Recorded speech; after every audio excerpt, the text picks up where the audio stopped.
22 years you've been in this game, so to speak. 30 million albums. The story is well known, but I want to know where it began for you. You're still here. You're still beyond the call of relevant. But tell us a little bit about where you come from. Well, I come from East Side Long Beach, California. Um, I was raised by my mother, a single parent, and she raised me on good music, having a good time. I'm a '70s baby, so in the '70s it was all about peace, love, and happiness. So I believe that that spirit is the spirit that I live by today. You know, being a kid, just being a big grown kid, and I love to have fun. I love to show love. I love music. I love art. I just love being creative. And my mother always kept me in the presence of people. Like it was times in the '70s where it would be a party in the living room, and all the kids would be in the back, and they would call me in the living room to come dance because I could dance real good with the big girls. What was some of that music that your mother was playing? It was a song called "I Ain't Gonna Bump No More with This Big Fat Woman." That, that was one of the songs I used to dance to the most. I ain't gonna bump no more with no big fat woman. And growing up in school, I mean, you were not a rapper first. You were into music. You sang in the choir. Yeah. You were very much a child of the arts, even though quote unquote you were in the LBC. Yeah, it was brought to me at an early age at the church I went to, Golgotha Trinity Baptist Church. My auntie and the people that at the church, they would always put together plays where we would have to act and reenact certain heroes of yesteryear to become who we are. And it was through singing, acting, and just being in front of a crowd at an early age that helped me develop, the confidence to where whenever I was able to speak in front of a crowd, I was able to be confident at all times. And that's something that you see not just in your music, but in the way that you deal with your brand. I mean, I watch you, you can deal with, and you do, you deal with just about anyone, which might be hard for some people to comprehend when they think initially of like Doggy Style, 1992. How many of you bought that album? Okay, good. But you're an everyman. I like to call you Black Switzerland. It feels like that because I can do whatever I want to do whenever I want to do it, and it feels good to do it. I feel like you shouldn't be restricted. You shouldn't be put in a box. You should be who you are at all times. And I've always been a loving, happy, fun, outgoing individual. I'm a fun guy that loves to have a fun time. Over the course of these years, you made many records, but a lot of your peers who were making records at the same time as you in the early '90s, they're no longer making rap albums. Some of them are still in the business, but they had to sort of shed their hip hop persona to continue to move forward. Why is it that you think you've been able to maintain your place in pop culture without really having to shed the fact that this is the Snoop D-O-double-G? I think it's the way I came. I came being pure and sincere and being honest. And that's all I know. I just got to be me. I don't know how to be nobody but me. And this is what I'm great at. So I'm going to continue to do that. I don't know if it rubs you the right way or the wrong way. It makes me feel good, so I'm going to do it. If it's good to you, it must be good for you.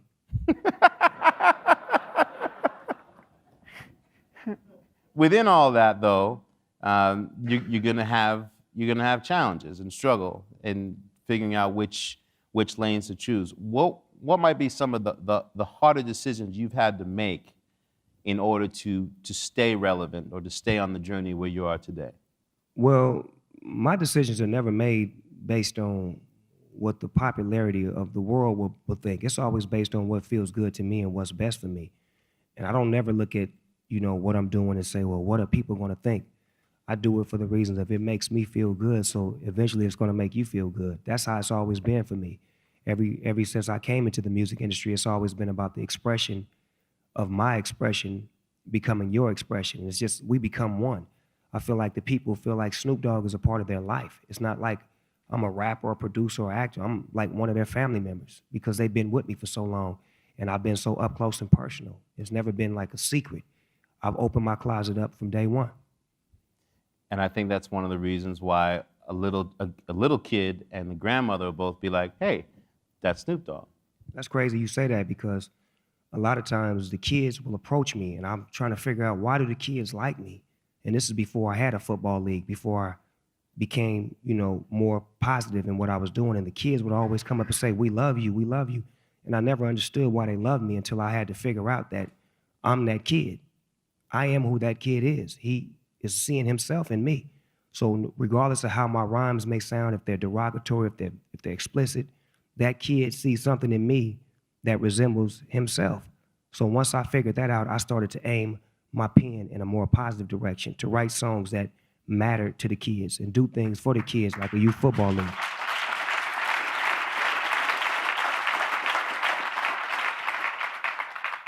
You're from an interesting genre in music, in hip hop, in that a lot of times artists are afraid to do what you just described, to make that lane change. There's this perception that you have to maintain the exact same struggle, the exact same front that you had when you first came out in order to stay relative. And you see some of these artists that they're struggling because they can't let out what it is they have to give. Do you find yourself ever in a position where you're mentoring some of these other young artists? Because every other young artist I see coming up, they look at you and they shout you out all the time. Uncle Snoop, Uncle Snoop. You're on collaborations with a lot of these young artists. What do you say to them? Well, I'm like a real uncle because I give them guidance on and off the field, meaning that in the business and in life in general. And a lot of times when I came into this music industry, I didn't have that. I didn't have big brothers to help me. I had to learn on my own. So what I wanted to do was be something like there had never been before. I wanted to be an uncle or a wisdom of guidance for these young rappers and young entertainers where they can call on me and get some information. And that's what it's been like for the past 10 years. I've been mentoring, I've been helping, I've been associating myself with all of the young rappers and trying to be positive and give them an understanding that you do have to reach a certain point in your life and your career where you have to make a better decision for you. And by me having kids and a wife, it also structured my life in a different way to where I pull back from the things that I used to do to the things that I know how to do. There's also something I think, and I'm sure this wasn't planned, but there is something about your flow. The fact that your flow always came from a place of melody.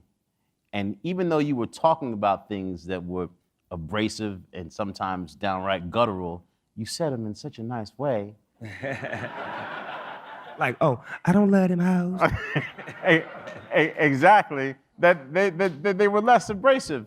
But I think that where did that come from? Where did you get that sound? Because obviously any rapper, it's about that cadence and flow, but yours is unique and timeless. Well, like I said, I'm a 70s baby. So in the 70s, we only had certain people to look up to and players, I don't know if y'all understand what a player is, not a football player, a basketball player, but a player in the neighborhood had a certain conversation about himself. He didn't never speak too loud. And when he spoke, you understood what he said because it was so smooth and so melodic.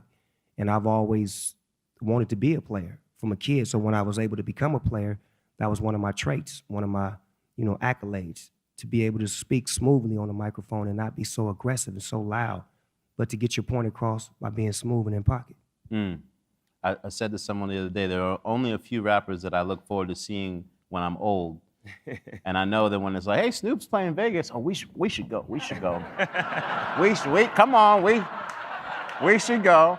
And you're gonna be able to come out there and be like, bow, wow, wow, yippee, yo, yippee, yay, and everyone's gonna get down. I just might be in a wheelchair though, but it'll be cool. I'm still gonna be rolling.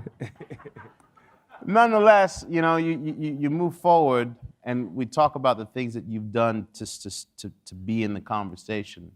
And you got 35 million followers on Facebook. Your YouTube channel just broke the 1 million subscriber mark. If you've never watched GGN News, which Snoop hosts, it's just pure brilliance. I'm doing a bad job of interviewing compared to what this dude does on his show, and he can talk to anybody. I follow you on Instagram. You clog my feed in the most wonderful way.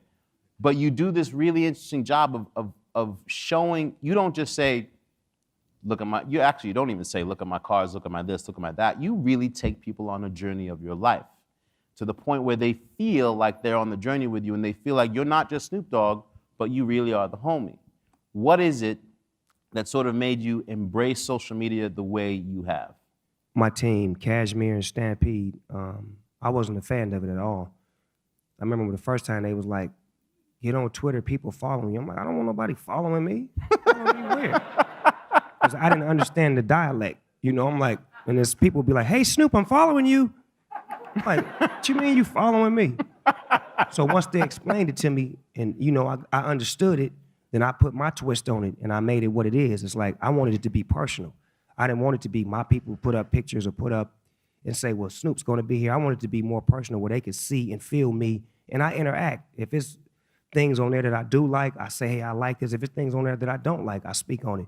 And I feel like people respect the fact that I'm so up close and personal with them and I don't have a star wall. Because when you become successful, it's a star wall that pops up, whether it's security or it's just some sort of wall that prevents the people from getting to you. And I never wanted that wall. I always wanted to be up close and personal with the people who make me who I am. Yeah, it really resonates. I mean, one of the ones you posted the other day was real simple, but you know, it just said find something you love and do it forever.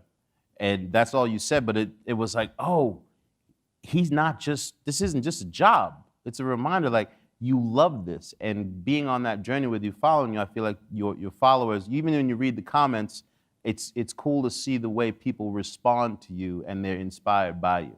And I'm inspired by them because they make me who I am. It be some days where I want to quit.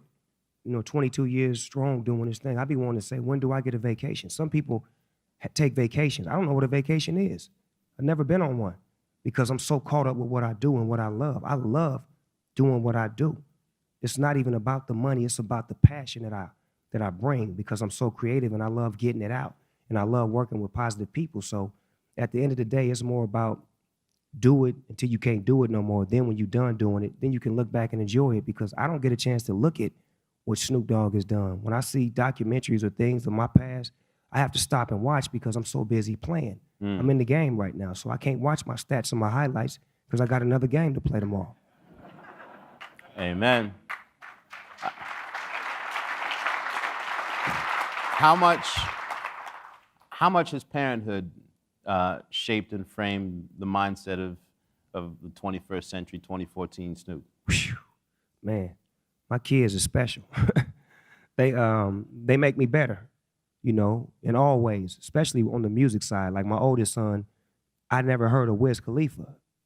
And he turned me on to Wiz Khalifa. And then me and Wiz Khalifa became best of friends and went on tour, made a movie, made a record, and we brothers now. So it's like you have to listen to your kids, not you dictate to them all the time because a kid can teach you if you're just willing to listen. My youngest son, he's a football player, but at the same time, me and him, we agree to disagree. And then my daughter, she's a singer-songwriter, so I'm hard on her, telling her, look, baby, you got to get it all the way together.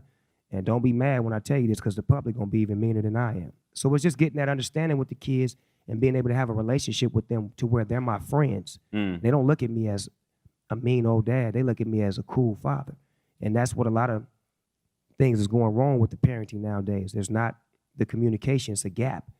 Kids and parents need to be friends.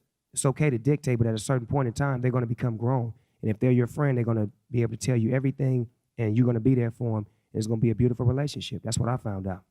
It's amazing. I made the Black Switzerland not really a joke earlier. I really do think of you as Black Switzerland. It could be a movement. But it's because as a hip-hop artist and this guy who really put the LBC on the map, you go to China, you go to South Africa, you go to South America, you go to Dubai, you go to India and make Bollywood movies, and anywhere you go in any of these other countries, you dive 1,000% into the culture. You don't just show up and do a show. You go and you go all in. What is it that motivates you to take it to that level as opposed to just going, doing the show, getting the cash, and getting out? These people love me. I was taught love. See, when you taught love, you got to give it back. And the love that these people give me, some of these people from different countries don't even speak English, but they know every word to my song. So it's my obligation to give them the experience and the ride of their life, to be able to get up close and personal with Snoop Dogg. So when I leave, it's like I never left. We still connected from the hip to the dip. Well, from the hip to the dip. Highlight one of the top international experiences for you, culture-wise. Performing at Live Aid and Paul McCartney, Bill Gates, David Beckham, and a host of other people that's billionaires was on the side of the stage rocking to my music. And it was one point I just stopped and looked at him and was like, I can't believe y'all know Snoop Dogg. Bill Gates. The Bill Gates. Like this? Yeah.